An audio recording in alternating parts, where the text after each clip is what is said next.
Hello, everybody, and welcome to episode 33 of Two Guys, Zero Planners, brought to you by Penn Schley. If you want fast, free shipping on orders over $50 in the continental United States, head on over to PennSchley.com. And also, for 10% off site-wide, click on that radio podcast button at the top of the page and enter the code 2GUYS, that's the number 2 guys, to get your 10% off site-wide. And thank you, Penn Schley, for sponsoring Two Guys, Zero Planners. That has to be one of the quickest sets I've gotten into the intro on. Mm-hmm. And only one time. I know. It's kind of creepy. Mm-hmm. How have you been?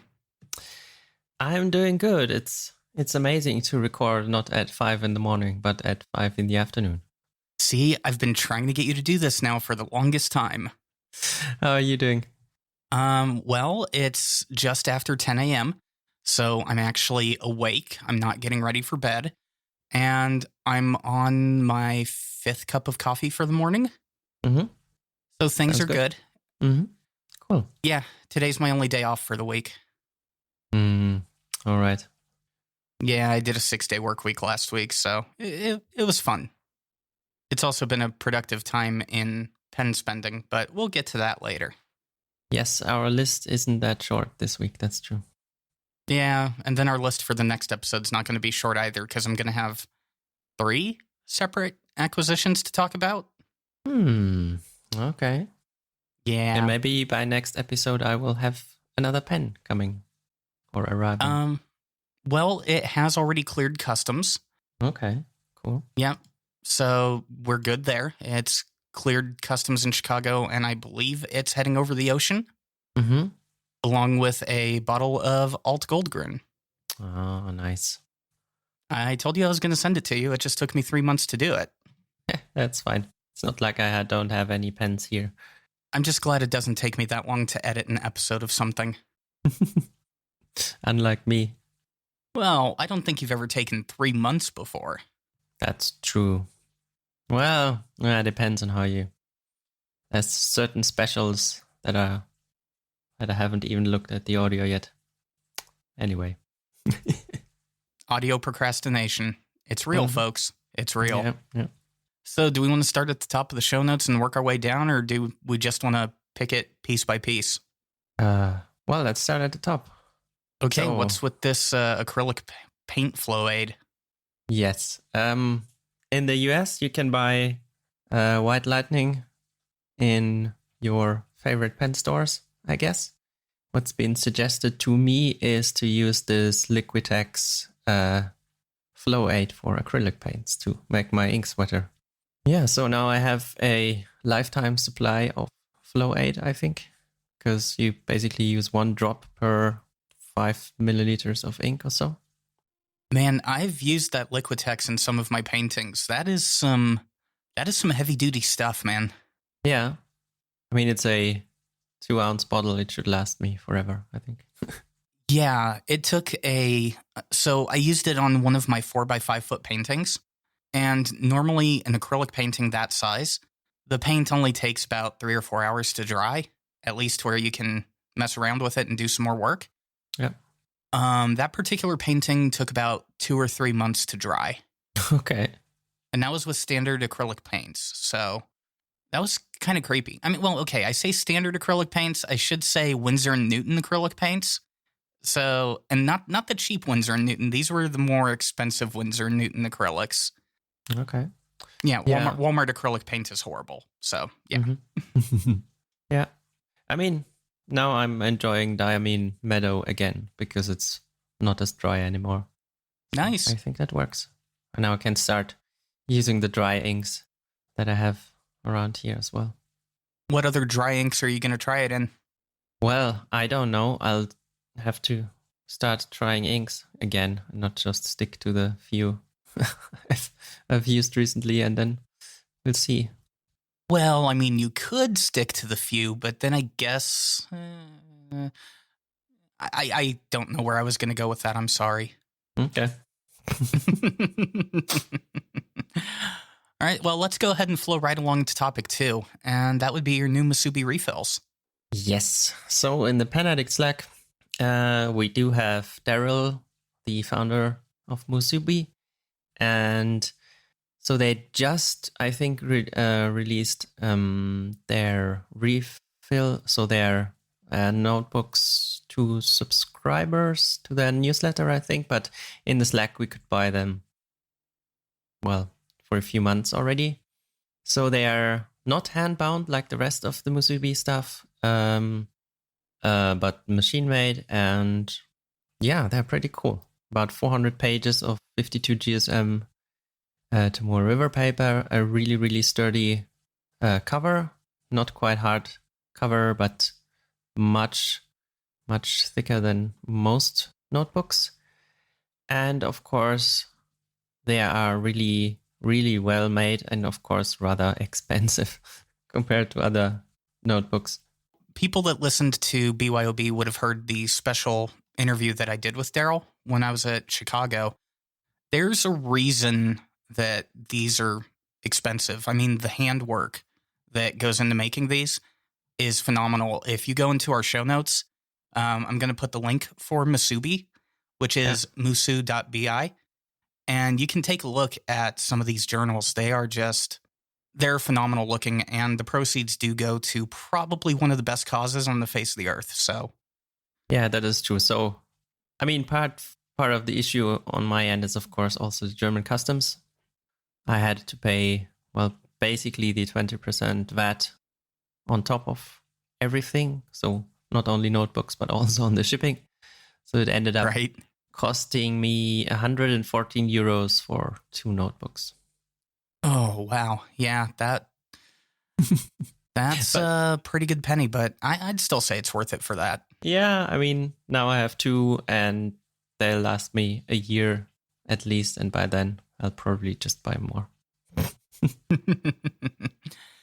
Luckily, we don't get hit that hard with customs.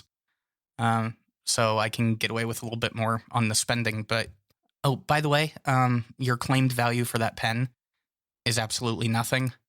Mm-hmm. I mean, it's a kind of a crappy pen, right? Well, yeah, it's a horrible pen. Yeah, completely. Yeah.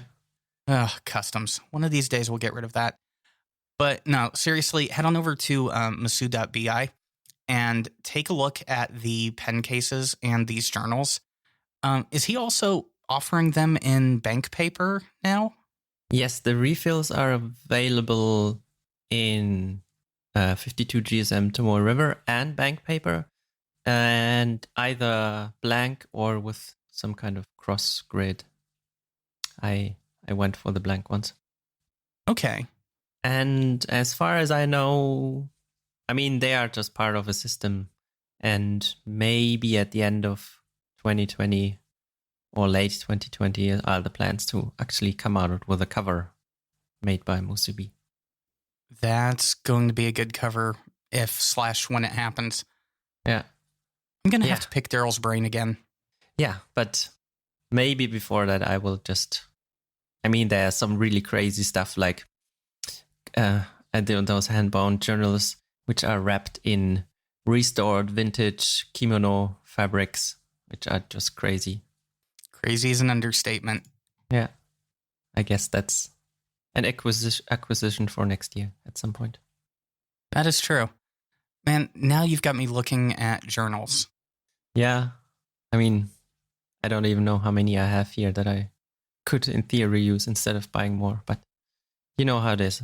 Yeah. Well, I've got 3 in progress Endless Works notebooks, and I need to buy 2 more. That way I've got backups for when my primary journal is filled and my secondary journal is filled. I don't know. For some reason, I'm just hooked on those things. Mm-hmm. I think it's the dot grid. Yeah, it's the dot grid. We'll blame that. I mean, I do have 2 Endless Works as well for, I don't know, for when.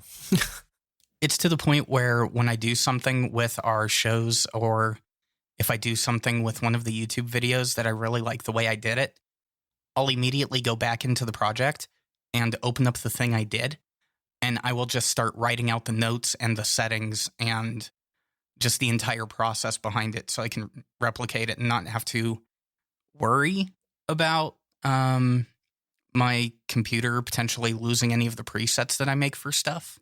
Mm-hmm. Or me accidentally, I don't know, getting crazy and formatting my hard drive for the umpteenth time this year. Yes, you enjoy doing that, don't you? Yeah, even on the Mac, I used to do it all the time. So It's just one of those things. So what is up with the Platinum 3776? We don't have a picture, so I can't look at it. It arrived like 3 days ago, maybe, and I just haven't taken a picture. So this is secondhand from the UK, so no customs charges and a really good price. Comes with a fine nib. And Valerie also, so the pen is cool. Valerie also included one of her pen rests. And if you hold your phone with your NFC chip close enough to it, then it will open the currently inked page of FPC, which is really cool. Really? Yes. That is, wow. That's pretty cool. You're right. That is actually pretty cool. Yeah, that was a surprise. She just told me I'm including something, and you need to. Do you have a phone with an NFC chip in it? See, I don't know how I would have answered that question without a little bit more pretense. It's like, wait, why are you asking if I have that? What are you wanting to know? Yeah, I'm just a really trusting person, you know? Yeah, I mean, it does allow me to take advantage of you quite often, so I do appreciate that. Wow, people are going to think I'm a horrible human being if I keep saying stuff like that. Franklin and Christoph, yes, let's talk about that. Yes, so I haven't really used the Platinum a lot because right the day after, I received a pen on loan from from another pen person here in Germany. So it's a Franklin Christoph Pocket 66 in, what's it called, antique glass. So it's sort of this rough finish on the inside and with a broad cursive italic gold nib. And for the last 48 hours, I think this is the only pen I've used. Already went through a whole cartridge. And yeah, that's a really cool pen. I do have the option to buy it, and I think it will be pretty hard to not do it. Yeah, that's a hard situation. Getting a pen on loan is the most dangerous thing that could ever happen. I've had a few people send me pens to review for the YouTube channel, and then it's like, man, no, I really want to buy this thing. Like, I think it was Dr. Brownie that sent me the Visconti Pininfarina. And yeah, it was hard not to buy that pen. It was a good writer, and it was amazing.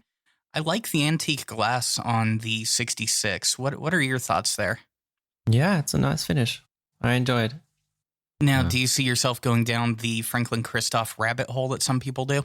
You know, if you get 50 of them, you get a free pen. Yeah, I don't know. So I'm trying to buy secondhand these days to sort of, A, it's cheaper. I mean, although I'm now buying expensive pens. And B, I think not so much is available. So I'm trying to not buy as many by trying to buy them secondhand. So I don't know. I think for now I'm good with the one that I will probably buy. Yeah.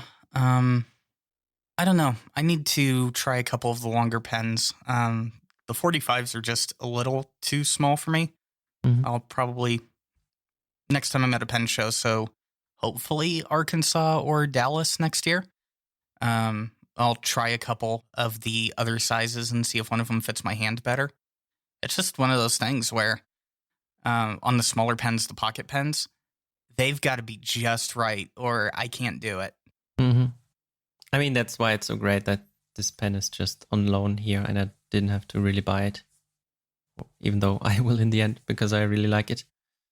And yeah, I mean, that nib is just great, right? It's a broad cursive italic and it's fairly wet and rather not too broad so that you can actually use it for basically everything, unlike some of my other nibs.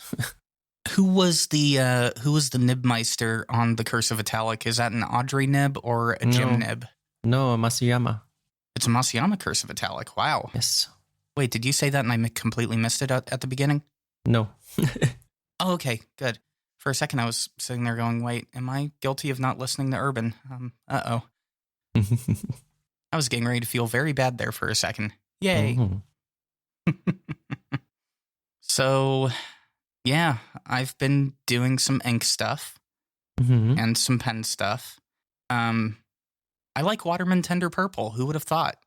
Yeah, I mean, sort of your foray into those cheaper inks has made me also dig out my bottles of mainly the Pelikan 4001s right now, but I think I'll finally have to ink up my sample of Tender Purple as well. Yeah, as far as the 4001s go, I do have a bottle of dark green that will probably be in 3 or 4 weeks. Mm-hmm. And then I think I'm going to get one of the other Watermans. But yeah, going into the budget inks has definitely been an eye-opener, and I'm kind of really picky on purple. And between 4001 Violet and Tender Purple, I've got to say I got lucky on both of those picks. Those are 2 purples that I actually enjoy. Mm-hmm. Yeah, it's sort of you forget because they are out for so long that they are not new and exciting anymore. But of course, it doesn't mean that they're bad inks. Well, I'm guilty of going to Pen Chalet and clicking on the fountain pen inks, and then immediately scrolling to the bottom, hitting more, scrolling to the bottom again, hitting more, scrolling to the bottom one more time, and then seeing what's in the $20 to $30 price range. Mm-hmm. And just not even looking at the ones up top. And the videos on the cheaper inks are more an exercise in self-control than they are an exercise in finding new inks. Although it's kind of morphing into an exercise in finding new inks. Yeah. I will say, though, I've got a Krishna one. Actually, I've got 2 Krishna ones that are really surprising as well. And those are going to probably be in the next episode of Two Guys. Mm-hmm. I'm actually going to be doing the voiceover audio for one of the Krishna inks as soon as we get done recording today. All right, cool. Yeah, I think I have a few samples of Krishna inks as well. I only remember trying one, which was pretty nice, actually. Well, one of them is one of his standard inks, and the other is, it touts itself as being a waterproof ink. Mm-hmm. So this may be the return of the kitchen sink for one of the YouTube videos. Yeah, if you make a claim like waterproof in your description of a product, I'm going to force you to back up that claim. Well, that's only fair. That's true. Yeah, so I've got some bleach. I've got some 409. I've got some Pine Sol, kitchen sink, coffee, soda. I think we're going to throw everything at it and see what it does. Mm-hmm. I feel sorry for the piece of paper. All right. So on the not so cheap side is probably your limited edition Pilot Vanishing Point. Yeah, the pen that I've had for a few months and finally got around to doing the review for. I like the Vanishing Point.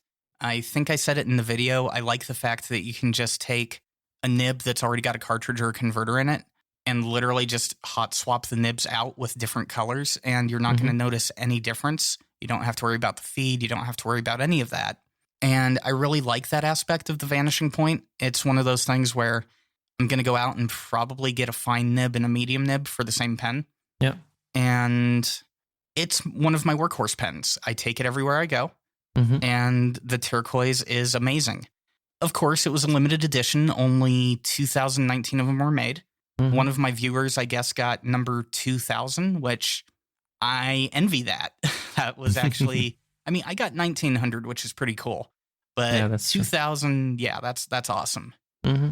Yeah, at some point I'll have to try a Vanishing Point as well. I thought you've tried a Vanishing Point before. Yeah, I held one for a few seconds at some point. One of the amazing Raden Vanishing Points as well.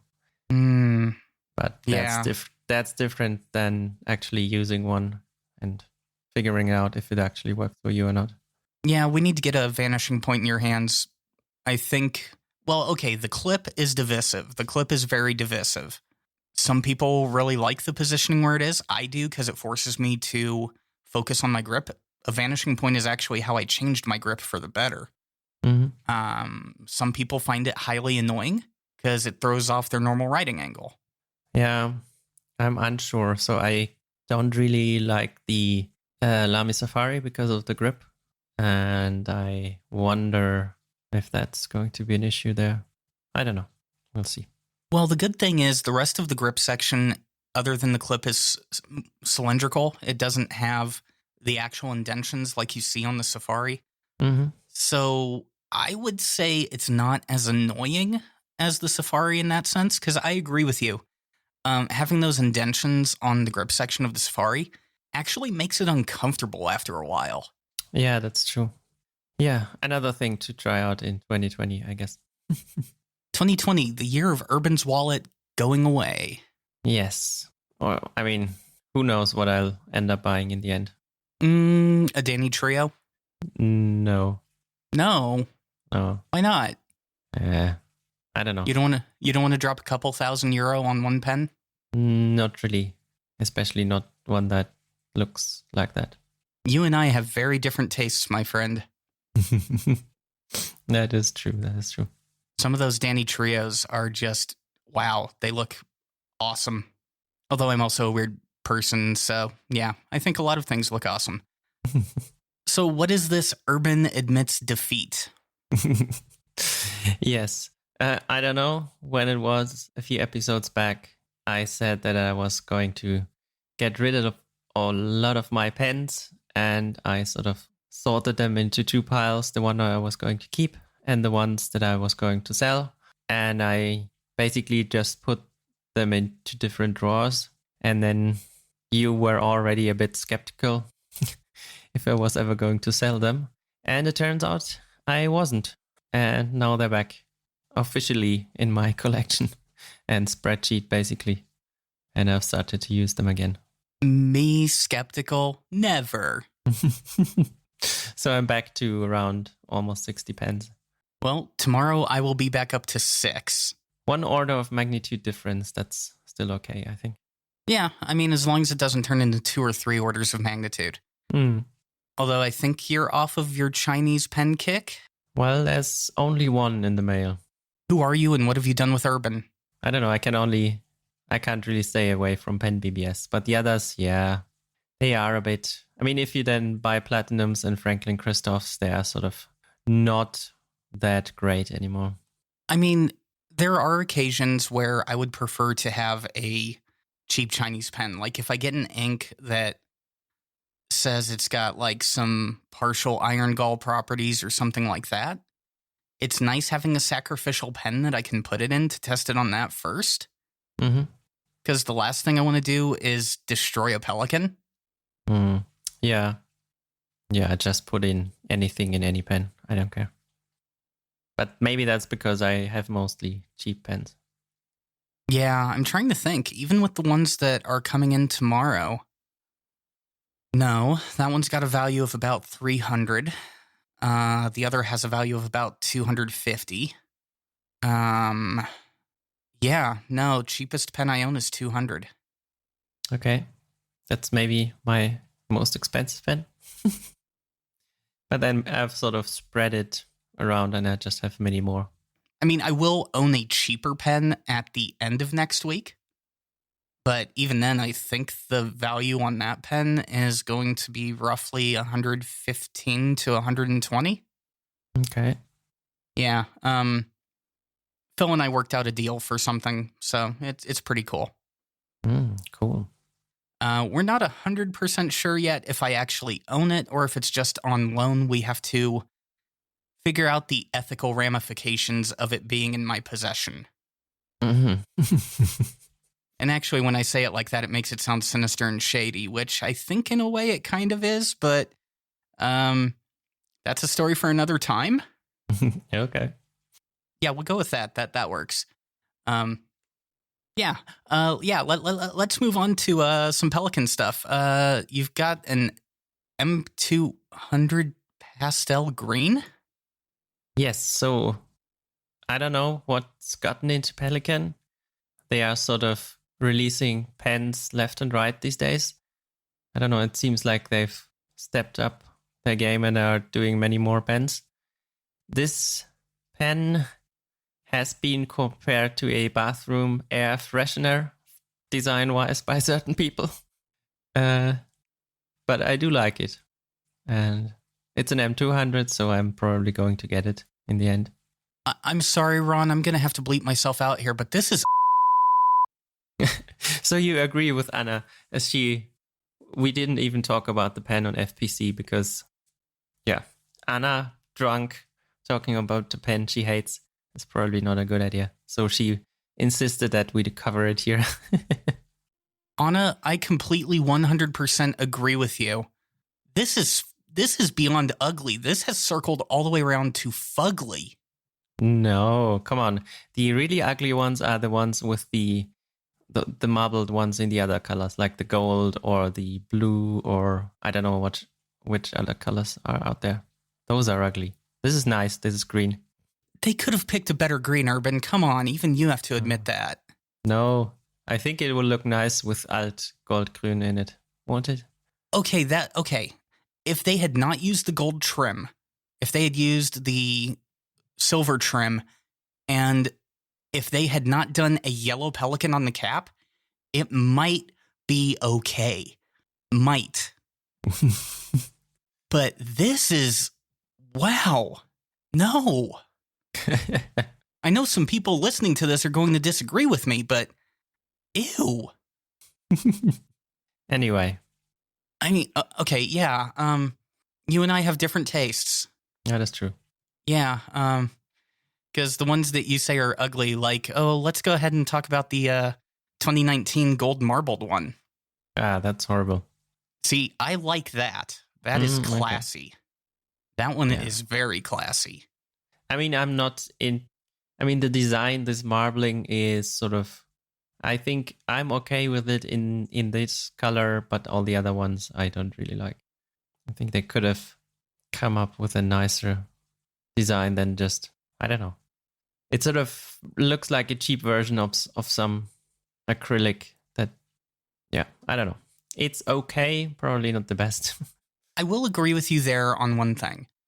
The marbling that they're using, the marbling look that they're using on the M200s does kind of look like a generic cheap acrylic, but some of the colorways they do it in really go well. And I like the more subdued natural tones that they go for on the M200s when they do the marbling than something that reminds me of a key lime pie with a jello shot snuck in for added flavor. But you have to agree, it's basically my colorway, right? I then use Diamond Meadow or Alt Goldgrün or Chicorin or inks like that in it. And you're going to have a pretty full bottle of Alt Goldgrün to work with here. Yeah. Okay, yeah, you're right. It is definitely an urban color. Yeah, I will give you that.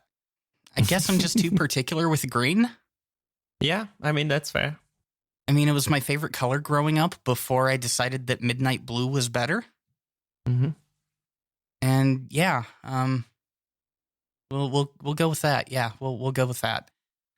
Yeah, back to the show doc. So the 2020 Edelstein Ink of the Year. So we also covered it on FPC, which is not out yet. And apparently Moonstone is a gray stone, but it sort of shimmers in basically all colors of the rainbow. So we'll have to see and what they make of it. And I don't know. If you look at the documentation, sort of the bottle cap isn't black anymore. So one can wonder what that means. I don't know. I mean, it would be pretty cool to have a shimmer Edelstein ink, but I sort of doubt that Pelikan would do that. Well, okay. I still think that cap could be... I think that cap could actually still be... No, you're right. I looked at the bottom one. I was looking at the first two pictures, and I'm like, no, they probably just horribly lit the picture and then get to the bottom one. No, that's definitely not a black cap. Okay, this will be an interesting ink. I've only had 2 black inks in my entire collection. Mm-hmm. What do you think of black ink? So, I used black ink for so many years that I now generally avoid it. So I've exclusively used Parker Quink black in high school and university and stuff like that. Yeah. Sometimes I use it. I have one of my test inks, which I know is fairly wet, and that I use in new pens is a black one, so the Graf von Faber-Castell Carbon Black. But other than that, yeah, I generally don't. It's a good black is really black, so you don't get any shading, and then it's a bit boring. I prefer actual colors. See, now also I'm kind of lumping gray in with black, so yeah, I kind of look at them the same way. Black ink and gray inks have always just struck me as boring. Unless it's pencil, but that's not ink at that point. That's actually pencil, which normally means there's art involved, which means there's normally something pretty cool underneath it that you're looking at. Wow, that was a weird tangent. I'm sorry. But yeah, wow, that's okay. I think I'm going to have to withhold judgment until we actually see a writing sample. Yeah, that's true. I think that's really going to be the hardest thing here. Because right now, it looks like it may come out like the what's the Mont Blanc that has swan in the name? Swan Illusion? That. Yeah, it looks like it may come out that color. But until we actually see a writing sample, I've got no clue. Yeah, they never really show the color in those pictures. That's true, yeah. So I think that's really going to be where we're going to have to see what happens with that. And if it turns out that, yeah, it comes out like Swan's Illusion, cool, I guess, but still not the ink for me. I just don't see it. Yeah. I have a few gray inks. At some point, I actually need to use them. Let's say it like that. Yeah, that's the other hard part, because they always just sit. It's like I still have the entire sample vial of the Mont Blanc one just sitting there, not being used. And I've had it now for almost a year. I'm trying to remember who sent it to me, but I can't remember at this point. It was one of my pen pals, so I think it may have been Andrew over on Slack. Yeah. So that's interesting ink. We'll just have to see how it comes out. That's true. So, speaking of inks, Yvgenii wins? Yes. I win, yeah. So, listeners of the show and viewers of my YouTube channel will know that I have been campaigning very hard for Colorverse to start releasing some of the smaller bottles in an actual real size bottle so we can get more of the inks that we love. In my case, Schrodinger is a very nice green ink, but more people want cat. Yes. And part of me felt really bad that I gave my bottle of cat to Ink Dependence, but it was worth it at the time. But yeah, Colorverse has caved in. They haven't actually sent me the letter congratulating me for giving them such a good idea yet. I figure that's in the mail. But they are releasing 30 ml bottles of the standalone of some of the favorite ones, which cat is among those. So now you can get a 30 ml bottle of cat. That's pretty cool. It would have been kind of dumb from them to not do it. Yeah, it's just a beautiful blue ink, and the Silver Shimmer is a very good touch. So they needed to release that one as a single. And the 30 ml bottles, now that I actually have one, because I picked up Walk the Dog. Mm-hmm. Crap, I said the W word. Yeah, now they're looking at me. But yeah, I picked up that ink, and I like these 30 ml bottles, and they're a really decent price too. $12 for what you get. Good job, Colorverse. I think you finally listened to the community and did something in the right direction. Now just make a 30 ml teardrop bottle. What? I like that teardrop shape, man. Yeah. Yeah. So I definitely want to see Colorverse go a little bit more in this direction. I think 30 ml is a good size for a bottle of ink, like 30 or 50. True. Yeah. Just the sheer amount of ink that you were getting, like 65 ml for the big bottle and then 15 for the small bottle. That was insane. Yeah, that's true, yeah. So I think they're actually going to win more people over and probably move more product with this new bottle size and taking the favorite companion inks and making those their own colors. It's a good way to get more people on Team Colorverse. Mm-hmm. Yeah, that's true. I expect my check in the mail next week. So we should probably do some listener questions. Yes, we could round out the episode with those. Yeah. So as we record this, episode 32 will be released today. So this is going to sit for 2 weeks before it comes out. But that means it's still going to come out before the end of the year. Mm-hmm. So I guess this first question actually works. So if you had one of those freak accident over the holiday fires that destroyed your entire collection, and you had to start 2020 by restarting your collection, what would be the first pen that you would get to rebuild it? That is hard. Just don't say that 200. It says first pens, so I can maybe get more than one. Oh yeah, it does say pens. Okay, yeah, you can get more than one. So probably a Pen BBS 469. That's the double-ended pen. And maybe an Opus 88, because I enjoy those. Yeah. Okay. And either a Platinum 3776 or a Pelikan M200. Okay. And then we'll see.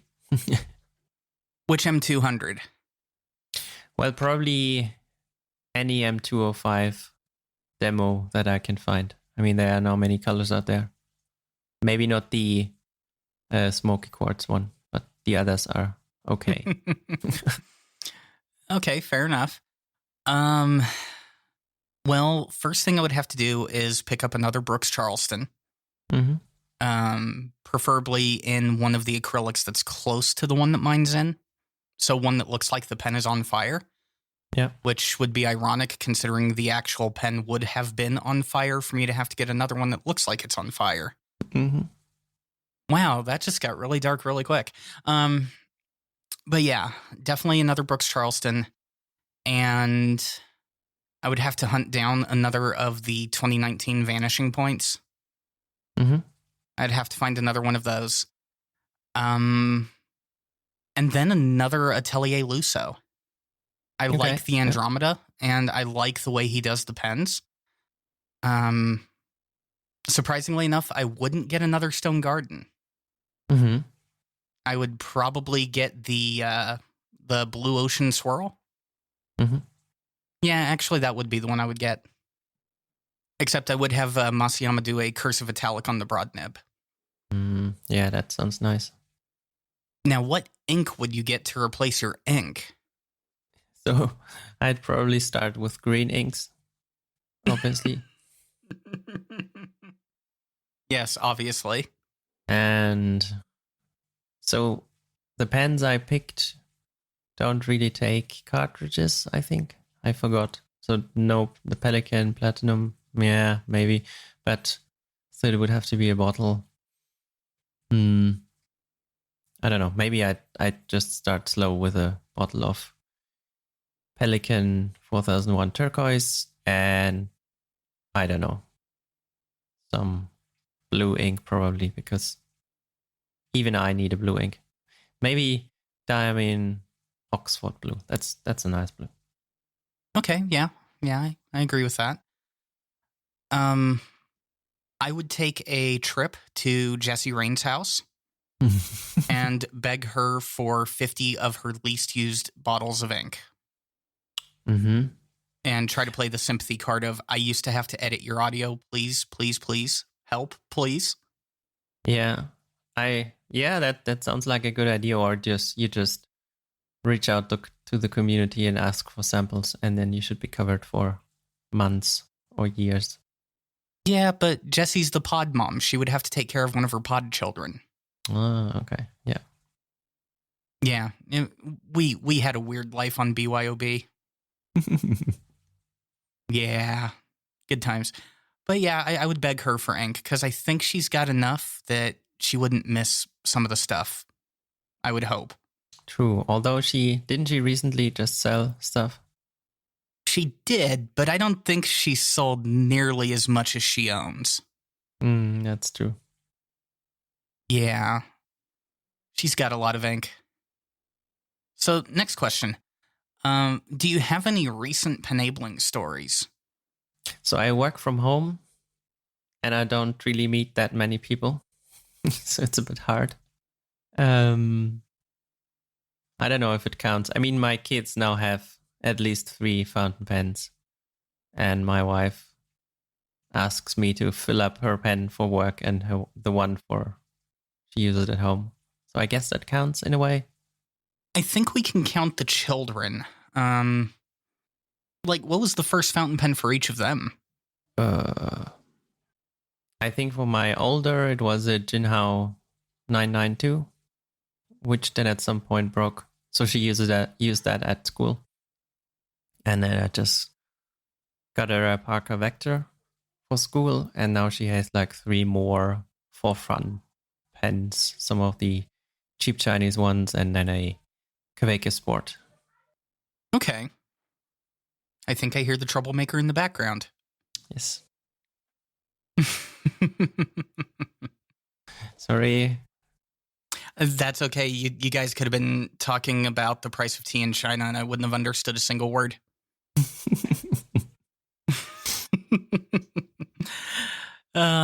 Yeah, German is one language I have never even attempted to learn. I just don't think I've got the linguistic dexterity to do so. You just have to sound mean and then it's fine. Yeah, my coworkers have already accused me of being mean enough. I don't think I want to take it a step further. All right. I'm trying to think. Oh yeah, I guess my recent penabling story. My older brother, last year I got him a Conklin. I can't remember which one. And I got him a bottle of Monteverde Smoke Noir. Mm-hmm. And because he wanted to use it for business and everything. Yep. And I figured, okay, he probably quit using it because he just grabs whatever pen he can find. He messages me, like, I think it was last week. He sent me a text message. We were talking about something completely unrelated to fountain pens. And then he's just like, oh, yeah, by the way, that Pelikan, the 4001 Violet that you were doing the review on, that's actually a good-looking purple. I may have to pick up a bottle of that. And I'm like, wait a second. Normally you give me never-ending hell for the decisions I make in life, and now you're saying you like some of the stuff I'm doing. Who are you, and what have you done with my older brother? So, yeah, I took him from only using, like, super extra fine ballpoints and felt tip pens to using fountain pens, and now I guess he uses them a lot more than I would have ever thought. That's cool. Yeah, now I just got to get him something other than a $40 Conklin to use his ink in. Start him on to spend all his money on pens. Now, he already spends all of his money on his kids. Yes, kids are expensive, that's true. Yeah, I think he's intending on getting his eldest a street bike at some point. Mhm. I don't know if they're going to do it this year or next year, but they're planning a cross-country motorcycle ride. Hmm. Yeah. Yeah, he spends a lot of money on his 2 kids. So, I mean, good for him. More power to you crazy people that have children. I will stick with my dogs. They're easier. They probably are, yeah.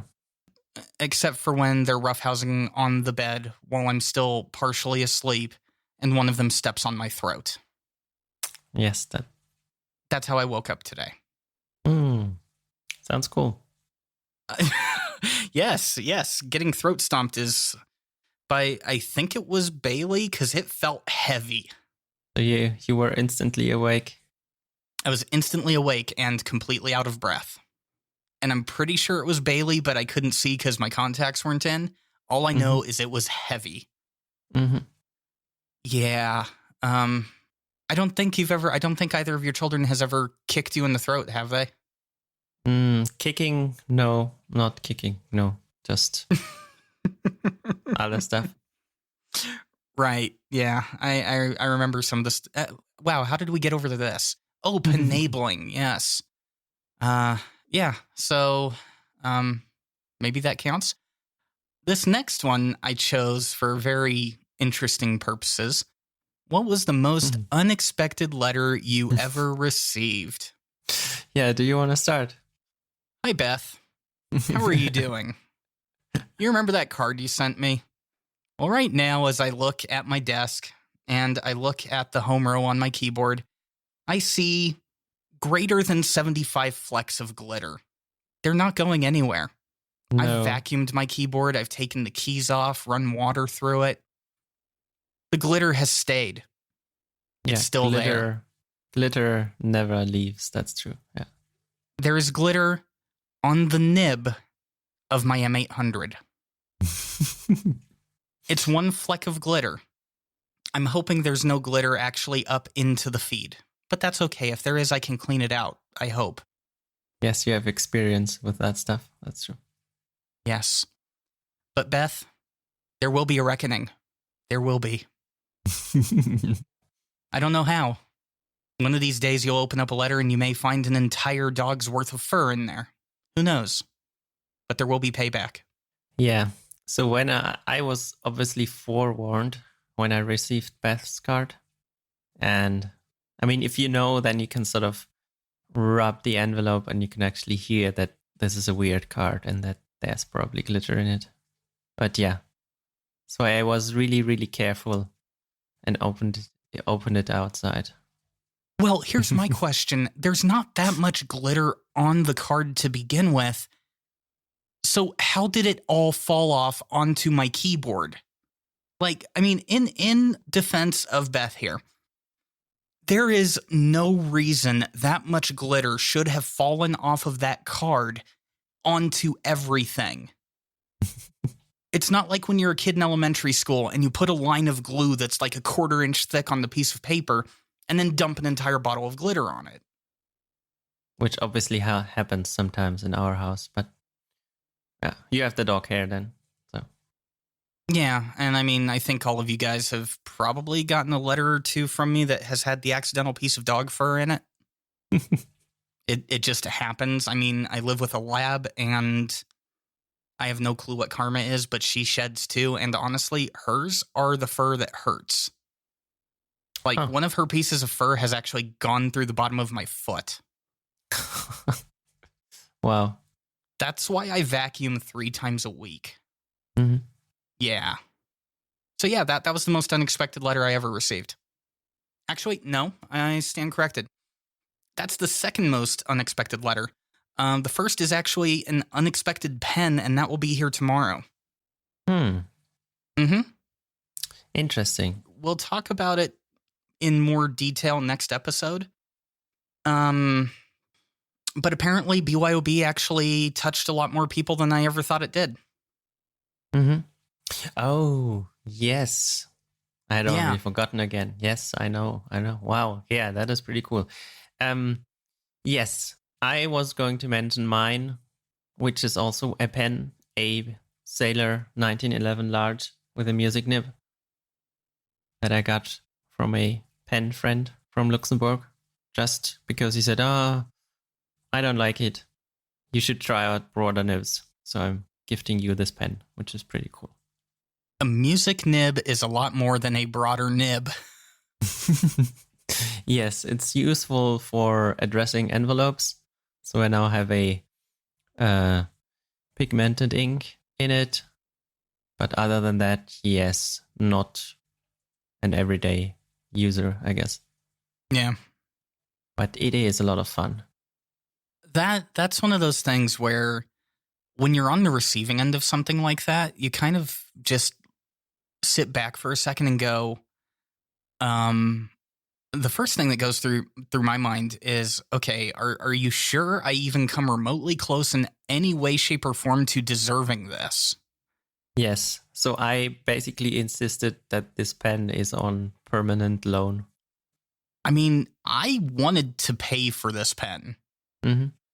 I asked, and it's still just one of those things. I'm trying to mentally compartmentalize it or just find a way to deal with it. And I mean, it kind of goes like with the whole Pen Chalet thing. Just the fact that Ron sticks with the projects that I do is still kind of a, really? You support what I do? I need to know your motives here. Yeah. I mean, I also get money from people for FPC, right? And it is still amazing that they would just spend their money monthly, even if it's just a small amount on the stuff that I do. Yeah. I mean, the fountain pen community. Yeah. That's true. It's good community. Yes. Did we actually talk about an unexpected letter for you? Sort of. I mean, we talked about an unexpected pen. Yeah, which I guess came in a letter. I don't know. Other than that, no, nothing that I can think of. Okay. Most letters were pretty normal. Okay. Speaking of letters, though, the letter that you get with the pen that is currently en route is about 4 weeks out of date on the topics at hand. I think we've already covered all of those, so you can disregard the letter if you want. Okay. Yeah. I'll just burn it. That works. Just send a reply, like literally an empty envelope with like 10 ounces of glitter. Yes. Which colors do you want? I can give you. I think let's go colors. green, blue, and purple. Okay. So separate or mixed? Separate is better, mix the green and the purple, but separate the blue. Mm-hmm. Yeah, wow, are we really talking about glitter bombing myself here?